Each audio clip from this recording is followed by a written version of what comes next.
আসসালামু আলাইকুম, সবাই কেমন আছেন? দেখেন, এটা একটা 1.5 টনের এসি। আসলে যারা টেকনিশিয়ান তারা টন হিসাব করে না, তারা বিটিইউ হিসাব করে বা এলআরএ হিসাব করে। যাই হোক, টনটা এখন সহজ হয়ে গেছে, এই জন্য আমরা টন হিসাব করি। দেখেন, এটা একটা 1.5 টনের এসি। এটা হচ্ছে 18,000 বিটিইউ, ঠিক আছে। এটা হচ্ছে সাসপেনশন বাল্ব, যেটা ইনভার্টার এসি। এটা আউটডোর ইনভার্টার। দেখেন, আমি আপনাদেরকে দেখাই কম্প্রেসারের এলআরএটা একটু দেখাই। এখানে এখন কম্প্রেসারটা চেঞ্জ করব। এই কম্প্রেসারটা জ্বলে গেছে। 3টা কম্প্রেসার এখন চেঞ্জ করব। দেখেন, এই যে 2টা একসাথে আছে। এই দেখেন, আমি কম্প্রেসারের একটু সামনে দেখাই আপনাদেরকে। এটা হচ্ছে সাসপেনশন বাল্ব, যেটা শীতকালে গরম দেয়, গরমকালে ঠান্ডা দেয়।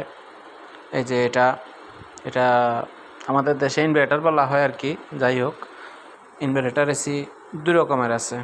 একটা হচ্ছে এটা, আর একটা হিটারের মাধ্যমে হয়। এগুলো নতুন কম্প্রেসার, এগুলো এখন চেঞ্জ করব, লাগাবো। দেখেন, এটা আমি টোপটা খুলি নাই, টোপটা খুলতেছি, দাঁড়ান আপনাদেরকে দেখাই। এই দেখেন, সাকশন ডিক্সাস টোপটা খুলছি। এখন এই 2টা লাগাবো, ঠিক আছে। আলহামদুলিল্লাহ, কম্প্রেসারগুলো লাগানো হয়ে গেছে।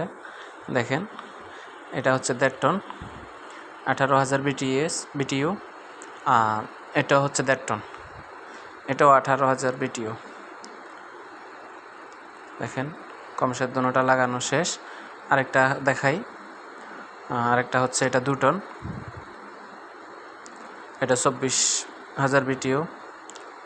এটা 2 টন। সবগুলাই ইনভার্টার এসি, সবগুলাই আমাদের কাছে ইনভার্টার আছে। কে কোথায় থেকে দেখছেন একটু জানাবেন।